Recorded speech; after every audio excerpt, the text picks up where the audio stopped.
नमस्कार, बहुत बहुत स्वागत है आप सभी का। मैं हूं आपके साथ प्रीति और तमाम अहम खबरें लेकर हम हाजिर हैं। आइए शुरुआत करते हैं हेडलाइंस के साथ। हैदराबाद यूनिवर्सिटी में तनाव जारी, कई राज्यों में विरोध प्रदर्शन। छात्रों और शिक्षकों का स्मृति ईरानी पर गलत बयानी का आरोप। कांग्रेस की हाईकोर्ट के मौजूदा जज से जांच की मांग।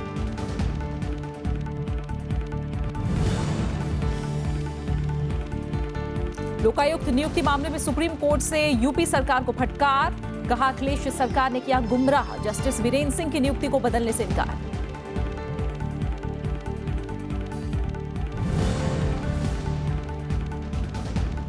सचिवालय छापेमारी पर दिल्ली सरकार की पीएमओ से स्पष्टीकरण की मांग। सीबीआई अधिकारियों पर कार्रवाई के लिए कोर्ट जाने की तैयारी। अदालत ने सीबीआई को जब्त फाइलें लौटाने का दिया आदेश।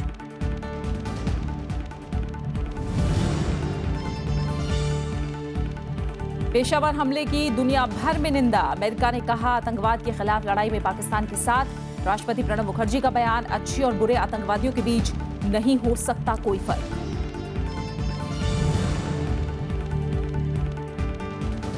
सौरमंडल में मिला नया ग्रह। अमेरिकी वैज्ञानिकों का दावा, आकार में पृथ्वी से 10 गुना बड़ा है नया ग्रह प्लैनेट 9।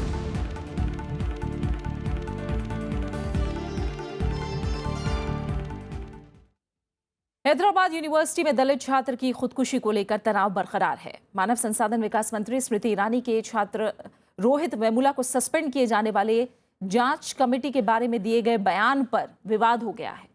स्मृति ईरानी ने कहा था कि सस्पेंड करने के लिए जिस जांच कमेटी ने सिफारिश की थी उसके प्रमुख दलित शिक्षक थे, लेकिन विश्वविद्यालय के शिक्षक और अधिकारियों की प्रेस रिलीज में कहा गया कि ये तथ्य सही नहीं है।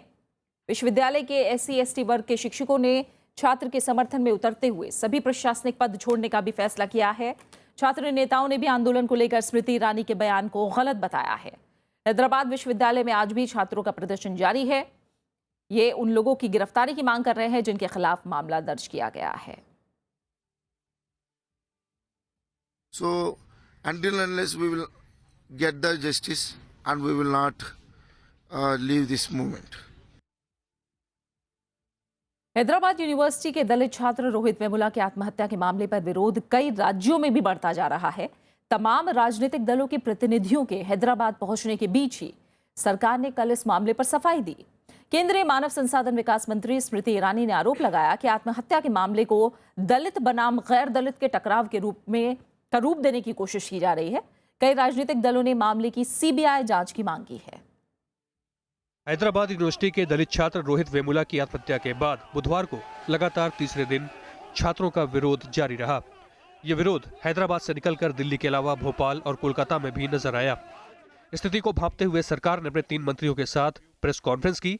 केंद्रीय मानव संसाधन विकास मंत्री स्मृति ईरानी ने कहा कि रोहित वेमुला की आत्महत्या के मामले को दलित बनाम गैर दलित का रूप देने की कोशिश की जा रही है। ये कोई दलित वर्सेस नॉन दलित का झगड़ा नहीं है। इस पूरे प्रकरण में पुलिस के आधार से जो हमको उपलब्ध हुआ है, यूनिवर्सिटी के रिकॉर्ड से जो हमें उपलब्ध हुआ है, पब्लिक इंटरेस्ट में आपके सम्मुख आज मैंने इसे प्रस्तुत किया है। लेकिन विपक्षी दल सरकार की इस दलील से संतुष्ट नहीं है। कांग्रेस ने दोहराया है कि छात्रों के मामले में सरकार के 2 मंत्रियों और यूनिवर्सिटी के वाइस चांसलर ने बेजा दखल देकर गलत किया है। कांग्रेस पार्टी ने तीनों के इस्तीफों की मांग की है और साथ ही कांग्रेस उपाध्यक्ष राहुल गांधी के हैदराबाद यूनिवर्सिटी के दौरे को भी जायज ठहराया है। जो लोग इसमें इन्वॉल्व है, ये इंक्वायरी कमीशन अपनी जांच करे, सिटिंग हाईकोर्ट जज की, और एक टाइम बाउंड मैनर में रिपोर्ट आए।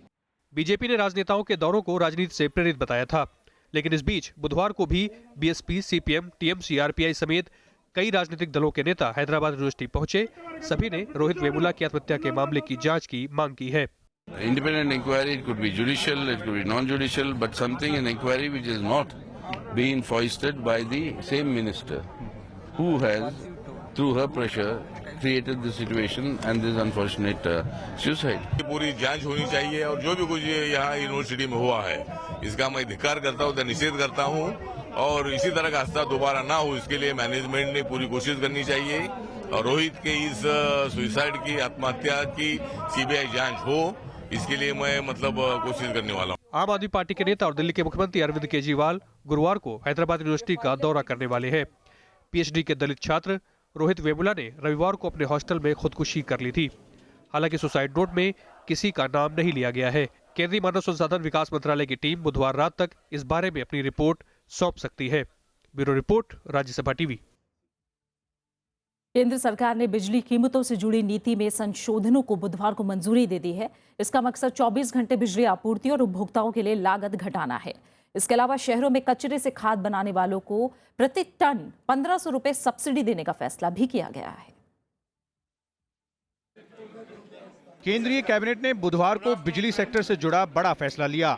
कैबिनेट ने पावर टैरिफ पॉलिसी 2006 में संशोधनों को मंजूरी दी।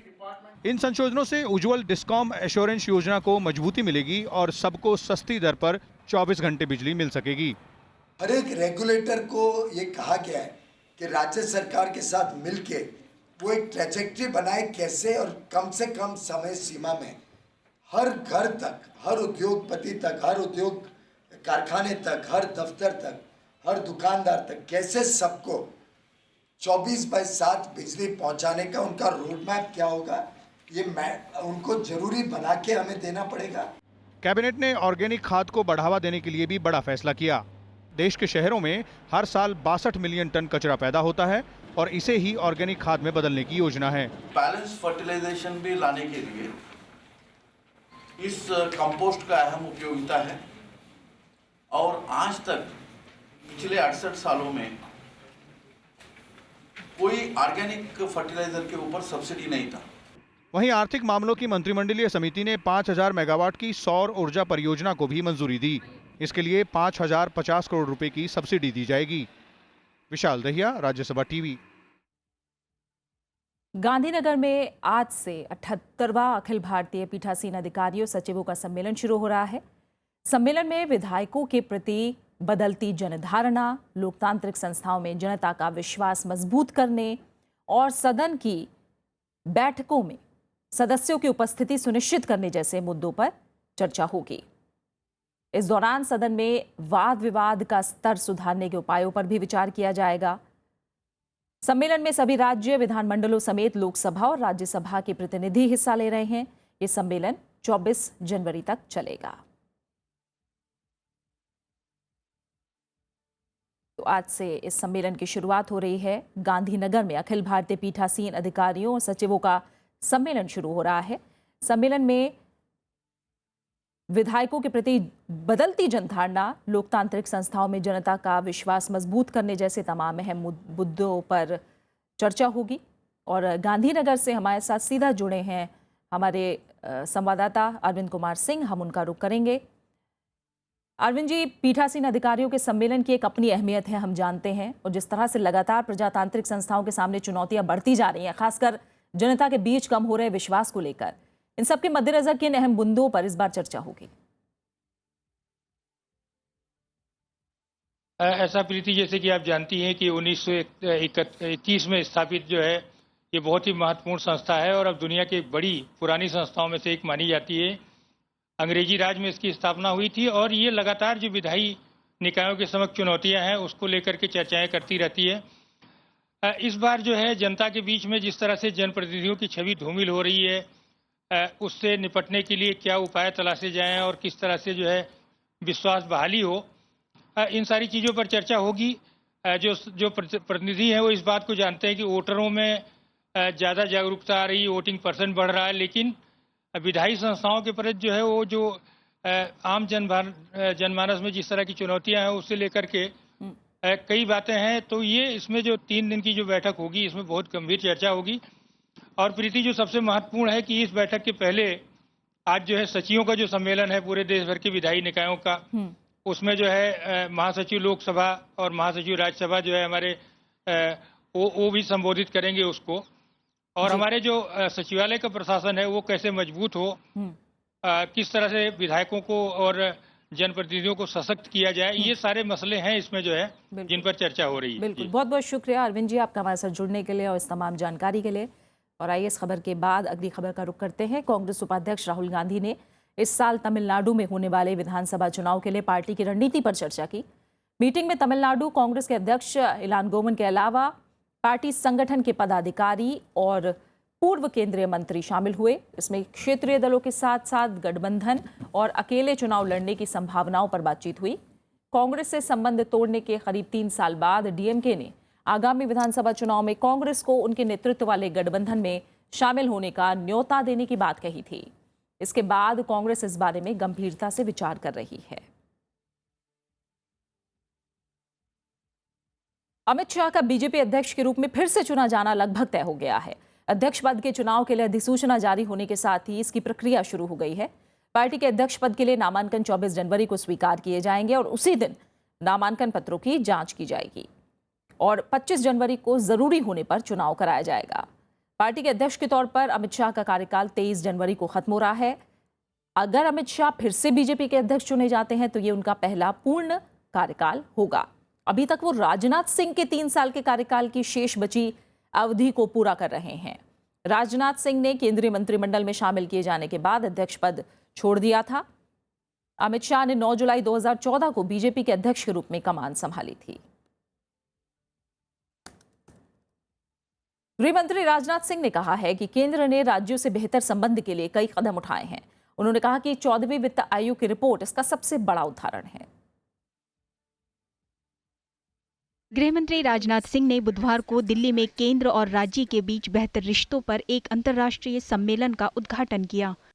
उन्होंने कहा कि 14वें वित्त आयोग की रिपोर्ट के बाद राज्यों को केंद्रीय करों में ज्यादा हिस्सा मिलेगा। उन्होंने बताया कि चालू वित्त वर्ष में राज्यों को 5,26,000 करोड़ रुपए मिलेंगे, जबकि 2014-15 में ये रकम महज 3,48,000 करोड़ रुपए थी। India government at the center has taken some important policy initiatives to strengthen the spirit of cooperative federalism.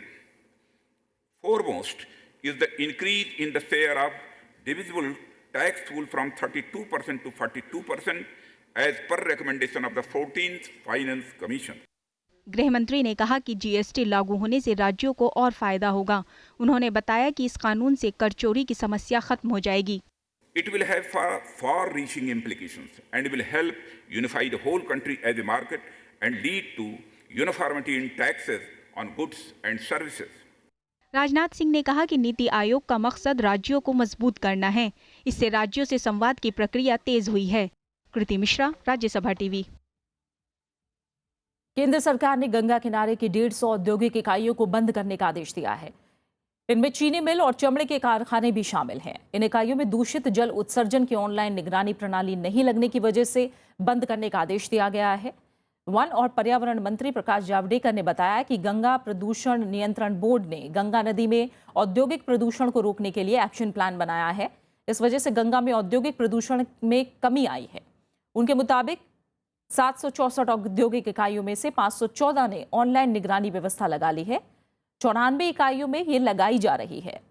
हाल ही में एनजीटी ने वाराणसी में गंगा नदी में प्रदूषण पर केंद्र सरकार और उत्तर प्रदेश सरकार की कड़ी आलोचना करते हुए कहा कि उनकी कथनी और करनी में फर्क है।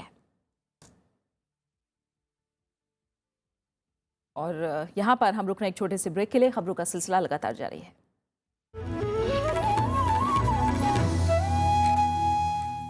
যদি তোর ডাক শুনে কেউ না আসে তবে একলা চলো রে, যদি তোর ডাক শুনে কেউ না আসে তবে একলা চলো রে, একলা চলো একলা চলো একলা চলো একলা। विरासत में इस बार गुरुदेव रविंद्रनाथ ठाकुर का रचना संसार हिंदी में पहली बार सिर्फ राज्यसभा टेलीविजन पर। একলা চলো একলা চলো একলা চলো।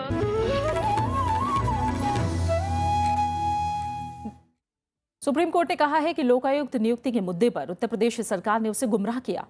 कोर्ट ने पूछा कि 20 महीने में चयन समिति एक नाम पर सहमति क्यों नहीं बना सकी। शीर्ष अदालत ने कहा कि नियुक्ति का मामला फिर से चयन समिति के पास नहीं भेजा जाएगा और साफ कर दिया कि रिटायर्ड जस्टिस वीरेंद्र सिंह को नियुक्त करने का फैसला भी नहीं बदला जाएगा। कोर्ट ने इस मामले में फैसला सुरक्षित रख लिया है। 16 दिसंबर को सुप्रीम कोर्ट ने रिटायर्ड जस्टिस वीरेंद्र सिंह को राज्य का लोकायुक्त नियुक्त किया था। इलाहाबाद हाईकोर्ट के मुख्य न्यायाधीश डॉक्टर DY चंद्रचूड़ ने राज्यपाल राम नाईक को चिट्ठी भेजकर इस पर ऐतराज जताया था।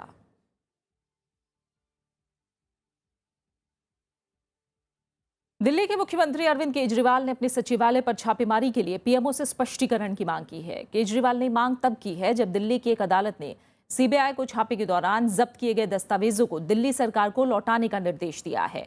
सीबीआई की निंदा करते हुए उप मुख्यमंत्री मनीष सिसोदिया ने प्रधानमंत्री नरेंद्र मोदी से माफी मांगने को भी कहा। सिसोदिया ने आरोप लगाया कि राजनीति से प्रेरित एक कार्रवाई प्रधानमंत्री के इशारे पर की गई ताकि मुख्यमंत्री कार्यालय को बदनाम किया जा सके। दिल्ली सरकार सीबीआई के उन अधिकारियों के खिलाफ सख्त कार्रवाई को लेकर अदालत जाने की तैयारी में है जो 15 दिसंबर को दिल्ली सचिवालय पर छापेमारी में शामिल हुए थे। एक्ट ईस्ट नीति को मजबूती देने के लिए उपराष्ट्रपति मोहम्मद हामिद अंसारी 1 फरवरी से ब्रुनेई और थाईलैंड का दौरा करेंगे। इसका मकसद दोनों देशों से आर्थिक और रणनीतिक रिश्तों को और मजबूत करना है। ये पहला मौका है जब उपराष्ट्रपति ब्रुनेई जाएंगे। दोनों देशों के बीच 1984 में राजनयिक संबंध स्थापित हुए थे। ब्रुनेई से 3 फरवरी को उपराष्ट्रपति थाईलैंड जाएंगे। 50 साल में पहली बार भारत के किसी उपराष्ट्रपति की ये पहली थाईलैंड यात्रा होगी। Brunei has been supportive of India's stand on Jammu and Kashmir. It extends its support for India's candidature for permanent membership on the United Nations Security Council. Brunei is also cooperating with India at various multilateral fora. Peshawar की बाचा Khan university में कल हुए आतंकी हमले में 24 लोग मारे गए हैं और 50 से ज्यादा लोग जख्मी हुए हैं। आतंकी संगठन तहरीक तालिबान की तरफ से किए गए हमले की दुनिया भर में निंदा हो रही है।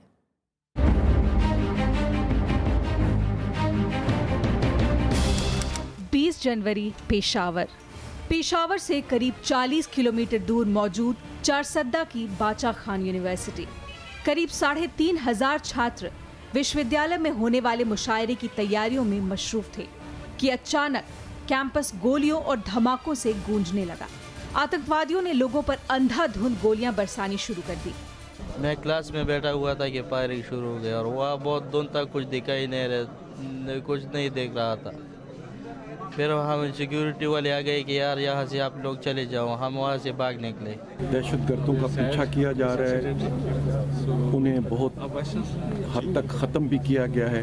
उनके भागते हुए लोग जो हैं वो अपने लिए कोई ना कोई सॉफ्ट टारगेट ढूंढते हैं और फिर उस पर हमला करते हैं। पाकिस्तानी सेना से कई घंटे तक चली मुठभेड़ के बाद सैकड़ों छात्र और यूनिवर्सिटी स्टाफ को सुरक्षित बाहर निकाला गया, लेकिन हमले में 24 लोगों की जान चली गई। 4 आतंकियों को भी मार गिराया गया। पाकिस्तान सेना के प्रमुख राहिल शरीफ ने यूनिवर्सिटी कैंपस जाकर हालात का जायजा लिया। ये हमलावर कौन थे, कहां से आए, किसने इनको तैयार किया, किसने इनको सपोर्ट किया, किसने इनको पहुंचाया, किसने भेजा, किसने हमला कराया, इस तमाम के बारे में काफ़ी हद तक इंफॉर्मेशन हमारे पास अभी इकट्ठी हो चुकी है, इस्टेब्लिश हो चुकी है। पाकिस्तान के प्रधानमंत्री नवाज शरीफ ने हमले की कड़ी निंदा की। उन्होंने कहा कि बच्चों की कुर्बानी बेकार नहीं जाएगी। बच्चों और आम लोगों को मारने वालों का कोई धर्म नहीं होता। भारत के प्रधानमंत्री नरेंद्र मोदी ने भी हमले पर दुख जताते हुए ट्वीट किया। उन्होंने कहा कि पाकिस्तान के बाचा खान विश्वविद्यालय पर हुए आतंकी हमले की कड़ी निंदा करता हूं। पीड़ित परिवारों को सांत्वना, जख्मियों के लिए प्रार्थना करता हूं।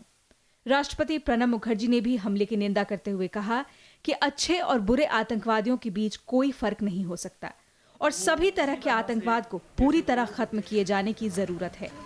दुनिया भर में इस हमले की निंदा हो रही है। अमेरिकी विदेश मंत्रालय ने कहा कि अमेरिका पाकिस्तान सरकार और लोगों के साथ खड़ा है और आतंकवाद से लड़ने की उनकी कोशिश का समर्थन करता है। पेशावर में सुरक्षा कारणों के चलते स्कूलों को 4 दिन के लिए बंद कर दिया गया है। दिसंबर 2014 में आतंकियों ने पेशावर के एक स्कूल में भी हमला कर कई बेगुनाह बच्चों को निशाना बनाया था। Bureau report, Rajya Sabha TV. Afghanistan की राजधानी काबुल में रूसी दूतावास के निकट कल एक आत्मघाती हमलावर ने अफगान टीवी चैनल टोलो की मिनी बस को निशाना बनाकर धमाका किया। इसमें 7 लोगों की मौत हो गई जबकि 25 लोग जख्मी हो गए। विस्फोट से आसपास के इलाकों में धुआं फैल गया।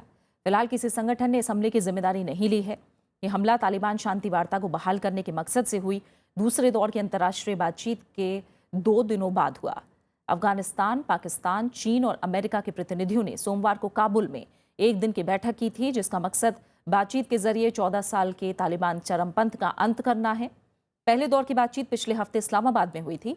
दोनों दौर की बातचीत में तालिबान का कोई प्रतिनिधि शामिल नहीं हुआ।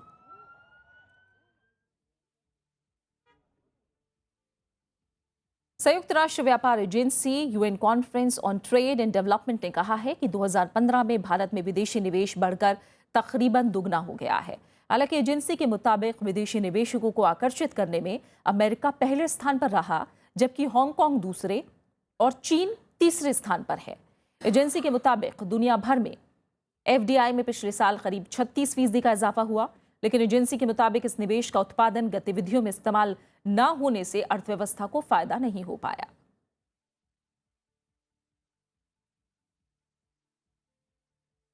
वर्ल्ड इकोनॉमिक फोरम की 46वीं बैठक बुधवार को स्विट्जरलैंड के दावोस में शुरू हो गई। बैठक में दुनिया भर से करीब 2500 प्रतिनिधि हिस्सा ले रहे हैं। बैठक में भारत की तरफ से वित्त मंत्री अरुण जेटली और रिजर्व बैंक के गवर्नर रघुराम राजन शिरकत कर रहे हैं।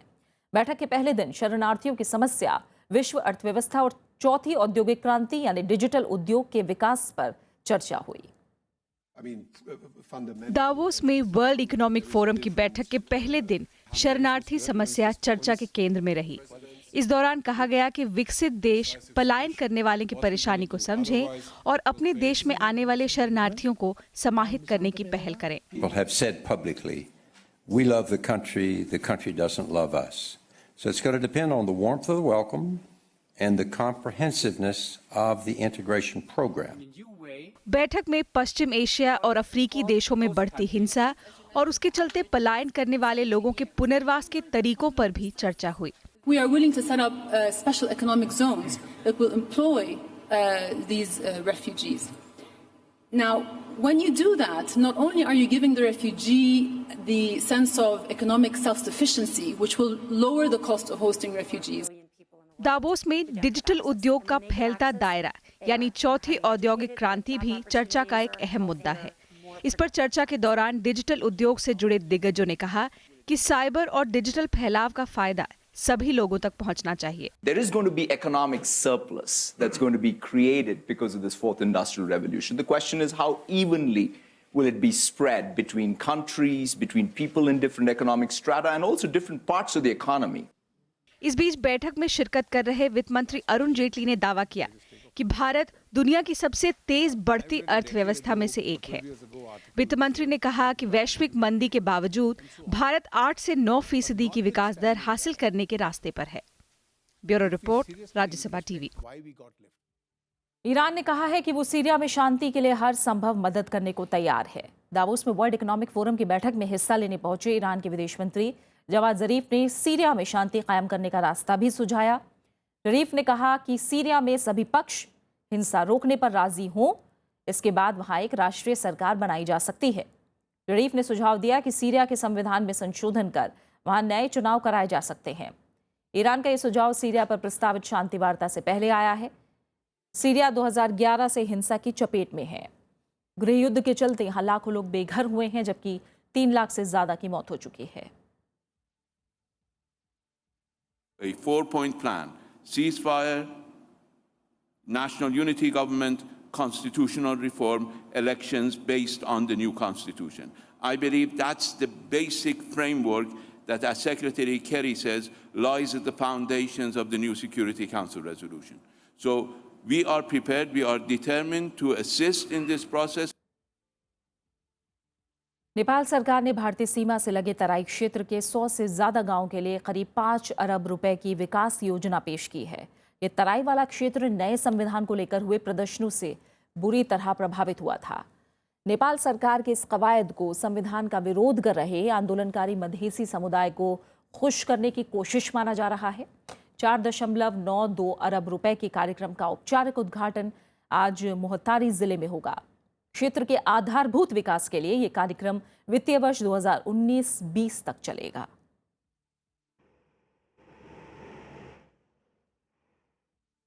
बात मौसम की। दिल्ली समेत पूरे उत्तर भारत में कड़ाके की ठंड पड़ रही है। जम्मू कश्मीर के लेह में तापमान 0 से 16 डिग्री सेल्सियस नीचे पहुंच गया है। मैदानी इलाकों में शीतलहर और धुंध से लोगों की मुश्किलें बढ़ गई हैं। कोहरे के चलते 65 से ज्यादा ट्रेनें रद्द कर दी गई। पहाड़ी इलाकों में लगातार हो रही बर्फबारी। जम्मू कश्मीर के लेह में इस मौसम का सबसे ठंडा दिन दर्ज हुआ। लेह में पारा -16.4 डिग्री सेल्सियस तक पहुंच गया है। हिमाचल प्रदेश की राजधानी शिमला में लगातार बर्फबारी हो रही है। कल्पा में तापमान -11 डिग्री सेल्सियस तक चला गया है। पहले बहुत गर्मी थी, लेकिन आज 2-4 दिन से बड़ी ठंड हो गई है जी। इधर हाथ ठटरते हैं, आग जलाना पड़ता है, तो बर्फ भी लगी थी ठीक ठाक, हवा भी चल रही है ठीक। बहुत मतलब कि बहुत ज़्यादा ठंड हो गई है। उत्तर भारत के मैदानी इलाकों की बात करें तो शीतलहर और धुंध ने लोगों की मुश्किलें बढ़ा दी हैं। दिल्ली, हरियाणा, पंजाब और राजस्थान के उत्तरी हिस्से में कड़ाके की ठंड पड़ रही है। उत्तर प्रदेश के लखनऊ, कानपुर, उन्नाव और वाराणसी में हल्की बारिश ने ठंड की मार बढ़ा दी है। कोहरे से वाहनों की आवाजाही पर असर पड़ा है। बुधवार को औरैया में एक सड़क दुर्घटना में 4 लोगों की मौत हो गई। बहुत जबरदस्त ठंडी पड़ रही है। इसके कारण हम लोग के स्कूल्स भी डीएम के आदेश से बंद हो चुके हैं। बहुत जबरदस्त ठंड में बहुत जबरदस्त ठंड पड़ रही है। बारिश कल तो अभी तो बारिश बंद है, लेकिन कल से ताबड़तोड़ बारिश हो रही थी। अभी तो एकदम आग वक्त सेक के आदमी हो जा रहा है एकदम। दिल्ली में बुधवार का दिन इस मौसम का सबसे ठंडा दिन रहा। इसके चलते दिल्ली में 5वीं तक के स्कूलों को 23 जनवरी तक के लिए बंद कर दिया गया है। दिल्ली से चलने वाली 66 ट्रेनों को रद्द कर दिया गया है और 16 से ज्यादा ट्रेनें देरी से चल रही हैं। मौसम विभाग के मुताबिक पहाड़ी इलाकों में अगले 48 घंटों में बर्फबारी जारी रहेगी। इसके चलते मैदानी इलाकों में शीतलहर और कोहरा छाया रहेगा। Bureau report, Rajya Sabha TV. America के अंतरिक्ष वैज्ञानिकों ने सौर मंडल में एक नया ग्रह खोजने का दावा किया है। वैज्ञानिकों का दावा है कि ये ग्रह पृथ्वी से करीब 10 गुना बड़ा है। कैलिफोर्निया इंस्टीट्यूट ऑफ टेक्नोलॉजी से जुड़े वैज्ञानिक इस ग्रह को फिलहाल प्लैनेट 9 कह रहे हैं। उनके मुताबिक ये नेपच्यून से अरबों मील दूर सूरज की परिक्रमा कर रहा है। हालांकि इस बारे में शोध के नतीजे कंप्यूटर मॉडलिंग पर आधारित हैं, लेकिन वैज्ञानिकों को यकीन है कि ये ग्रह अस्तित्व में है। We found that the only explanation we can come up with for some very strange behavior at the edge of our solar system is that there's a giant planet, a planet that's 10 times the mass of the Earth, that is much, much further out than Neptune on this very elliptical orbit. We haven't seen it yet, but we've seen its gravitational influence on the outer part of our solar system. So we know it's there. We're starting to look.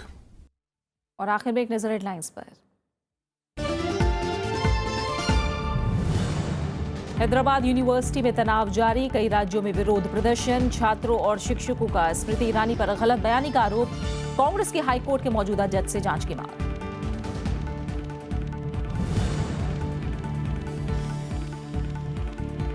Lokayukta नियुक्ति मामले में supreme court से उत्तर प्रदेश सरकार को फटकार, कहा अखिलेश सरकार ने किया गुमराह। जस्टिस वीरेंद्र सिंह की नियुक्ति को फिलहाल बदलने से इंकार।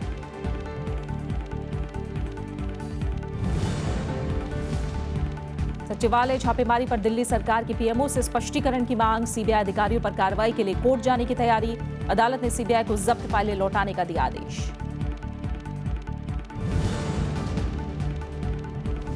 पेशावर हमले की दुनिया भर में निंदा, अमेरिका ने कहा आतंकवाद के खिलाफ लड़ाई में पाकिस्तान के साथ। राष्ट्रपति प्रणब मुखर्जी का बयान, अच्छे और बुरे आतंकवादियों के बीच नहीं हो सकता कोई फर्क।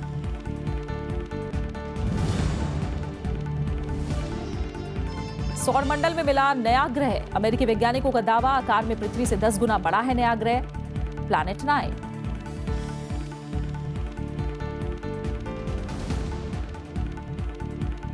और इसी के साथ फिलहाल इस बुलेटिन में इतना ही। आगे आप देख सकते हैं देश देशांतर। नमस्कार।